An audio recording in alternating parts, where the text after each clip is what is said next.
ప్రస్తుతం మనతో పాటు మందకృష్ణ మాదిగ గారు ఉన్నారు. ఒకసారి వారితో మాట్లాడించే ప్రయత్నం చేద్దాం. ఎట్లా చూస్తారు సార్ ఇవాళ ఒక కమిషన్ ఏర్పాటు చేసింది, దీనిపై మీ స్పందన? ఓకే, కమిషన్ ఎస్సీ రిజర్వేషన్ల వర్గీకరణ ప్రక్రియ ముందుకు సాగాలని చెప్పి అది ఏ విధంగా ముందుకు సాగాలి, ఇక్కడ తెలంగాణ రాష్ట్రంలో ఏ కులం జనాభా ఎంతున్నది, ఏ కులం వెనుకబాటు ఎంతున్నది, వీటిని దృష్టి పెట్టుకొని వర్గీకరణ ప్రక్రియ ముందుకు సాగడం కోసం సిఫార్సు ఎలా చేయాలని దాని మీదనే కమిషన్ నియమించడం జరిగింది రాష్ట్ర ప్రభుత్వం. ఖచ్చితంగా మేము కూడా కోరుకున్నాం. షెడ్యూల్ కులాలలో 59 కులాలు ఉంటే ఉమ్మడి ఆంధ్రప్రదేశ్లో కానీ తెలంగాణ రాష్ట్రంలో కానీ అతిపెద్ద జనాభా కులం మాదిగలు. ఇక్కడ 59 కులాలు ఏ కులానికి ఆ కులం స్వతంత్రమైన కులాలే, ఎవరు వాట వాళ్ళకి దక్కాల్సిందే. ఇప్పటి వరకు 58 కులాల అవకాశాలు మాలలే దోసుకున్నారని చరిత్ర సాక్ష్యం కమిషన్లని చెప్పినాయి. ఇప్పుడు అతిపెద్ద జనం గల మాదిగల వాట మాదిగల దక్కాలి. అదే సమయంలో మిగిలిన కులాలు మాల మాదిగ కాని ఇతర కులాలు ఏవైతున్నాయో ఆ కులాల జనాభా నిష్పత్తి ప్రకారం వాళ్ళకు కూడా అవకాశాలు దక్కాలని మేము కోరుతున్నాం. మా వాట ఎవరు దోసుకుని అంగీకరించాం, మేము ఎవరు అవకాశాలు దోసుకోవాలని మేము కోరుకోం. ఏముంది అనుకోవచ్చు సార్, ఇవాళ ఎందుకు వ్యతిరేకిస్తూ ఉన్నారు మాల నాయకులకు? ఇప్పుడు 59 కులాల్లో ఒక మాలలే ఎందుకు వ్యతిరేకిస్తున్నారంటే అర్థమవుతుంది కదా. అంటే మిగతా 58 కులాల అవకాశాలన్నీ ఇంతకాలం వాళ్ళే అనుభవించారు కనుక వర్గీకరణ జరిగితే వాళ్ళ అవకాశాలు దోచుకునే అవకాశం ఉండదు కనుక, ఇంతకాలం 58 కులాల అవకాశాలు వాళ్ళు దోచుకున్నారు కనుక దోచుకునే పైకి వచ్చేసారు. కాబట్టి ఇప్పుడు వర్గీకరణ జరిగితే ఆ దోచుకునే లైసెన్స్ రద్దు అవుతుంది కదా. చట్టవిరుద్ధం ఇది చేయడం అని చెప్పి కూడా మాట్లాడతారు. అంటే ఇప్పుడు న్యాయ వ్యవస్థ తీర్పులు ఇవ్వడం చట్టవిరుద్ధం అయితే మరి న్యాయస్థానానికి ఎందుకు వెళ్ళారు? మీరు హైకోర్టుకి ఎందుకు వెళ్ళారు? మేము హైకోర్టుకి వెళ్ళలే, వాళ్ళే హైకోర్టుకి వెళ్ళారు. మేము సుప్రీంకోర్టుకి వెళ్ళలే, వాళ్ళే సుప్రీంకోర్టుకి వెళ్ళారు. మరి సుప్రీంకోర్టు ఒకనాడు వాళ్ళకు అనుకూలంగా తీర్పిచ్చినప్పుడు చట్టబద్ధం అన్నారు కదా. 5 జడ్జీలు తీర్పిచ్చినప్పుడు చట్టబద్ధం ఉన్నారు కదా. మరి చీఫ్ జస్టిస్తో పాటు 6 జడ్జీలు వర్గీకరణ కరెక్ట్ అని ఇప్పుడు చెప్పేశారు.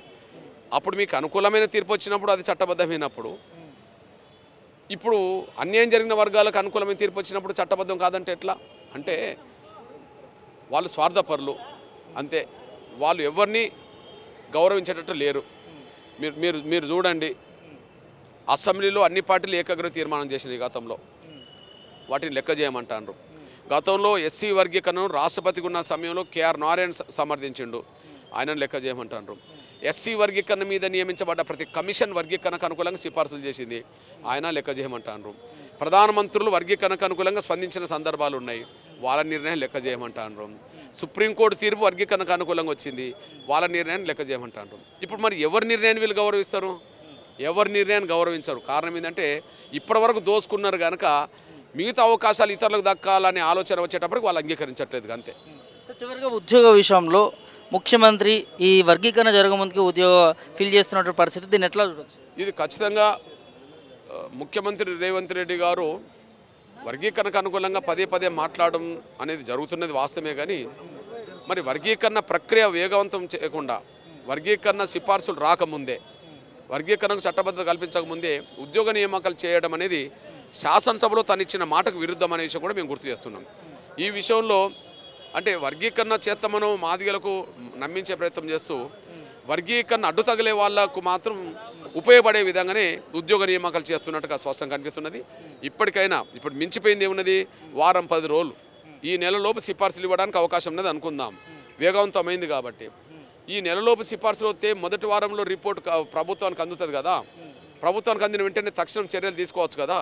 అంటే ఒక 10-15 రోజులు వర్గీకరణ లేకుండా ఉద్యోగాలు భర్తీ చేసి ఇప్పటికే నష్టపోయిన మాదిగలకు ఇతర కులాలకు అన్యాయం చేయడం కంటే వర్గీకరణ చేసి నష్టపోయిన వర్గాలకు న్యాయం చేసే విధంగా ముందు ఉద్యోగ నియామకాలు ఇప్పటికైనా ఆపాలని చెప్పి కోరుతున్నాను. ఎన్నో సంవత్సరాల నుంచి పోరాడుతూ ఉన్నారు సార్, ఆ ఆకాంక్ష కళ నెరవేరుతుంది అనుకోవచ్చా? ఏం చెప్తారు సార్? ఖచ్చితంగా నాన్న, ఇప్పుడు ఒకనాడు ఎస్సీ వర్గీకరణ అంశం ఒక రాష్ట్రంలో ఉన్నది, కానీ ఇప్పుడు దేశంలో చాలా రాష్ట్రాలకు విస్తరించింది. ఉద్యమం ఎన్ని అడ్డంకులు ఎదుర్కొన్నా, ఉద్యమం మీద ఎన్ని కుట్రలు జరిగినా కదా, స్వార్థపరులు ఎన్ని రకాలుగా ఇబ్బందులు పెట్టినా కూడా న్యాయమే అంతిమంగా గెలిచేది. కాబట్టి సుప్రీంకోర్టు తీర్పుతో న్యాయమే గెలిచింది అంతిమంగా. దీన్ని అడ్డుకోవడానికి అక్కడక్కడ ప్రయత్నాలు చేసినా కూడా ఆగదు. ఎందుకు ఆగదంటే ఇవాళ ఈ ఉద్యమం ఇక్కడనే లేదు, చాలా రాష్ట్రాలకు విస్తరించింది. ఇప్పుడు ఇక్కడ వర్గీకరణ అడ్డుకొని ప్రయత్నం చేసిన వాళ్ళు కొంతమంది స్వార్థపరులు. మరి కర్ణాటకలో వర్గీకరణ ప్రక్రియ ముందుకు సాగుతుంది కదా, కమిషన్ వేశారు కదా. నిన్న రాష్ట్ర ప్రభుత్వం సంబంధించిన వాళ్ళందరూ హుబ్లీలో మీటింగ్ పెట్టేశారు. అధికార ప్రతిపక్ష పార్టీలు కాంగ్రెస్ బీజేపీ రెండు కలిపి హుబ్లీలో మీటింగ్ పెట్టారు. మేము వర్గీకరణ త్వరగా చేస్తామని చెప్పేశారు. మహారాష్ట్రలో కమిషన్ పడ్డది, తమిళనాడులో వర్గీకరణ అమలు జరుగుతుంది, ఓకే, ఆంధ్రప్రదేశ్లో వర్గీకరణ కమిషన్ పడ్డది, పంజాబ్లో వర్గీకరణ అమలు జరుగుతుంది, హర్యానా వర్గీకరణ అమలు జరుగుతుంది, ఉత్తరప్రదేశ్ బీహార్ చోట్ల వర్గీకరణ ఉద్యమాలు బలంగా జరుగుతున్నాయి.